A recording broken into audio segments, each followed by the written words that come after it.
Moving on to Murray State, we kind of buried the Memphis game, went over the corrections and things that we didn't do well. Had a good start to Murray State yesterday, more physical practice today. Murray State is a hungry football team looking for their first win just like us. But it's going to be about what we do and how we execute and perform. That's what we challenge our guys and our coaches to do. Over the quarterback is a coach's son. He's very sharp. He knows where to go with the football. Got 3 really good receivers. The backs are solid. The line is solid. But it's going to be about what we do and what's our approach to this game, and don't be relaxed. We need to have our full complement of intensity in all 3 phases. Defensively, there are 4-2-5, 4-3 defense, 2 shell quarters, cover 3 man. They'll mix it up and bring a little bit of pressure. And we got to make sure we emphasize the run game this week and try to get off to a good fast start. Special teams, Coach Wright, who I've known for a while, is going to have fake possibilities. That's part of his repertoire, what he's done over his career, and I think they had maybe a number of fakes over the last 2 years. So we got to be prepared in the special teams area. Surprise onside kicks, fake punts, just them doing some type of gimmick, them being more aggressive on 4th downs.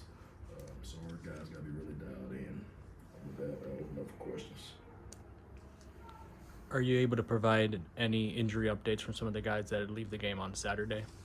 Yeah, we got some more guys down. BB Causey, he didn't practice today at corner. Jordan Huff at safety couldn't practice today. Deuce Lewis couldn't practice today. DeAndre Duffus couldn't practice today. TJ practiced. Family, he practiced today. I think that was pretty much it. So that's the thing, when you play 2 really tough opponents, 2 physical games, you just gotta recover, go to treatment, do your rehab, and try to get those guys back as the week progresses. So we're trying to be smart about that, and that's why it's a next man up mentality. And the guys that rep today gotta be prepared to play in the game, which we repped a lot of freshmen, or played a lot of freshmen in the past game. Chandler Jordan getting his first start at nickel was relied on heavily, and at the safety spot, corner spot, we could see some new guys surface because of the injuries that we have right now. We're still trying to fit and mix and find out who can execute at a high level and do what we're asking them to do. You'd obviously rather be 2-0 than 0-2, but do you feel like the mood, the team, the energy and practice is still where you want it to be heading into this game? Oh yeah, it was a great energy today. Running around. Our kids understand who we played, and they understood the message that we gave our players, and our whole season is ahead of us. So, but our main thing and our main focus is getting better this week, developing our entire roster, and we've been getting a lot of reps with a lot of guys because of the injuries, but also because we need to develop those other guys for the long run. And they've accepted that challenge and had a really good practice today, good physical practice. So got a lot of reps and got a lot of young guys in to fill in for those injured guys, as well as the good on good periods where we're really testing their knowledge, and they're not scout team players, to develop their knowledge of the game. Right over here, Coach. You mentioned TJ working through his injury. If he is healthy, do you expect him to be the starting quarterback, or are you still open to having other guys fill that position just at this time of year? Yeah, Cam Brown could easily start this game, just based on injuries. He's a little nicked up as well. We're going to go with the guys who are going to give us the best chance to win. We'll see both quarterbacks in this game, I'm sure, provided TJ is healthy. If he's not, Cam Brown will start the game. And just tying into that in a way also, you mentioned post-game, and you mentioned it here, improving the running game.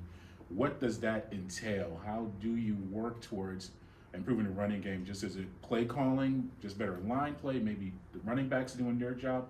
When you say improving run play for people who are listening and watching, what does that entail? Yeah, like the first week we had a better plan for the run game. This week we didn't have the plan wasn't as great. And Memphis did a lot to do with that too, and what they did defensively. So it's no discredit to no one. We have to be better as a staff and better as players and play with a higher level of effort and execution. Ultimately it comes down to that. So we're all in this together. There's no blame pointed at no one. We're taking it as that. Yeah. Coach, talks about the special teams and your kick return game. Were you pleased with the productivity in that? Yeah, that one, the one was a tough catch for TJ Payton, having to come up that far. The off returner really should have called him off, and he should have caught the ball. But other than that second one he had really should have went to the house if he had obeyed his rules. But he really hit it, and they did a good job of blocking and getting on guys. So we'll continue to do that. I know we're going to probably get some sky kicks and alternate kicks from Murray State. So that's our expectation going into this game, because we feel like they don't have anything to lose, and we got to be prepared for the unexpected in the kicking game. Morning, Coach. Hey. You kind of mentioned it in your open statement. Murray State has a top 20 FCS passer in Jim Ogle, and now you're mentioning some injuries to Huff and Kelsey in the secondary. So just kind of curious, what's the approach to that challenge this week for the Panthers? Yeah, whoever's healthy's got to play, and they got to line up and execute the call, and it'll be against some good competition. So we have to win the battle up front and do our job, play with great eye discipline. It was better, but it's not where it needs to be. And a noisy defense is a really good defense. We have to be a lot noisier on defense to make sure and confirm that we got the right checks and calls. We're a little too quiet right now from a defense perspective and communication, and it's improving. We know that you named KV Boyd and Josiah Robinson captains, even in the post-game presser. Do you make that decision right after the game, or is it something that you develop during the week, but you name those guys immediately? But what goes into naming a team captain for a specific contest? Well, actually, I named them yesterday, and it basically goes into what I see, how they played the game, things they did well, and not necessarily who graded out the highest, but who played Panther-type football, and those guys kind of exemplified that. Wanted to ask about a few of those young guys. Grant Hollier came in as a tight end. It seems like you're shifting Matt Widesome as a receiver. Are you just trying to use him right now as a freshman as just a general pass catcher? No, he has to improve his blocking. I mean, that's the thing about most freshmen when they come in. Even going back to Brock Bowers, he wasn't a great blocker initially, so you just got to kind of find out what guys can do and maximize that skill set until their deficiencies become even where they can compete and play winning football in the run game. He's getting better too. Did an outstanding job today in some of our run blocking drills. And then a guy like Jartavius working in so much early as a true freshman on the defensive line, that feels pretty rare in that position group, I guess in the trenches in general. I guess what in his early days here led him to get to this point? How he practiced and how he plays and how he scrimmaged. Fall camp, he was dominant against our ones, and he's hard to move. He's a bigger interior D lineman that we have. He's about 320 pounds. He's strong at the point of attack, and he takes up space inside, and he helps keep the O-line off the linebackers. He can get some knockback, and his service is going to be needed for the remainder of the year. So he's just got to continue to improve.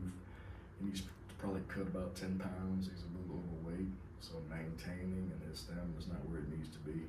So I told him he needs to stop eating all that fried chicken and a slab of ribs and having all those bad eating habits, jokingly. But now Jartavius is he's improving. And then I guess the other one, Keelan Butler's playing a good bit at outside linebacker. Yeah, the injury in the spring really set him back. He's still, I would say, I don't know if he's 100%, but he's a really sharp kid, plays the right way. He does everything you ask as a coach. He's going to be a leader.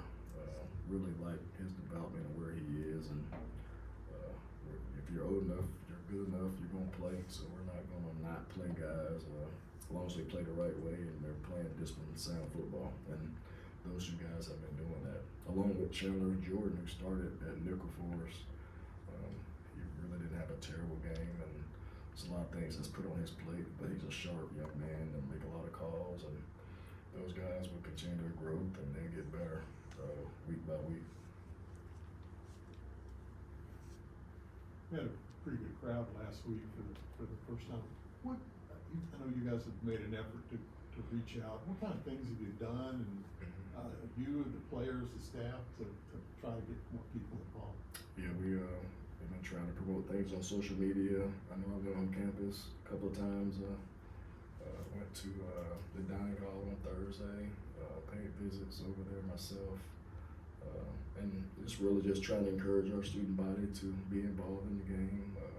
It's one thing to have a crowd, then the next step is to learn how to interact and when you need to be loud, and the gamemanship of being a true fan and creating an environment where our kids feel their energy and the opposing team feels their energy as well, where it's a distraction to them, especially when they have the ball on offense. But I was very encouraged and very pleased with the support from our students, faculty, and hopefully we'll have a bigger crowd this week and continue that trend of getting our students to the game, because it's more about their experience as a college student.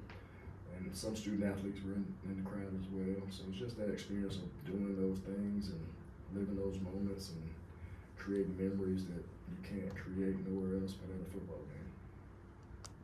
When they show up and you're at the dining hall and the kid doesn't, that's Coach McGee, but is there some surprise what's that interaction? I would say a surprise. I'm just trying to fill them out and just encouraging them to get the tickets, come to the game.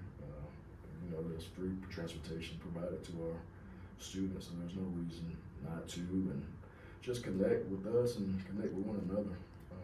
Like I say, I'm not sure about all the activities and activations that go around the stadium during the game, but that's a part of the experience too that I think might have been better. I'm not sure, y'all may know better than I do. I'm not sure because I'm so locked in on what's going on, but just the experience of that, and we want to have a good football program, and they're needed for us to have one. With the running backs, when you were position coach at UGA, it was a pretty deep room as well. You had to rotate a lot of guys. Not so much on the ego side of things and like wanting playing time, but like keeping guys game ready at any moment if they're not going to get a ton of carries in the game. What kind of goes into that? It still goes back to your preparation, and you earn what you get. So how you prepare during the week. Did you maximize those reps when your number was called in practice? Can we trust you to do this job, or is it the next guy that's going to do it better? So that's always an evaluation process that occurs during the week, because every week the game plan is a little bit different, and there's some things that's altered to try to maximize who we think can perform and do certain things when they're warranted. So it's just it's a kind of feel thing, but it just goes back to the preparation, and it's just hard. Second half for us, we didn't execute well on third down the second half. So when you don't execute on third down, you can't maximize plays, and Memphis controlled the clock in the second half as well. So just your opportunities are limited when you're not getting third down stops and you're not converting third downs on offense, which cuts down on the reps for everybody. So the touches are limited when you don't convert in situational football. And I guess on that, you had the 3rd and 1, 4th and 1 right at the goal line early on. You didn't convert. Yeah, you maybe don't want to, but does that put you off in short yardage situations going to the run game later in the game if you have that happen early on? No, I think you guys trust your preparation and trust what you see, and you got to challenge our guys. It's a mentality. 3rd and 1. I mean, you can't block them all. The back got to run over one. That's what we want to do, is leave one for the back in those situations where the defense sell out. Sometimes it has to be a play call where it's a little bit of deception to get our guy on the edge. I mean, even on the 4th and 1, if y'all go back and look at it, we had a wide open touchdown, but we didn't throw the post to Ted. So that's part of the execution and not executing at the right time. So just got to do better.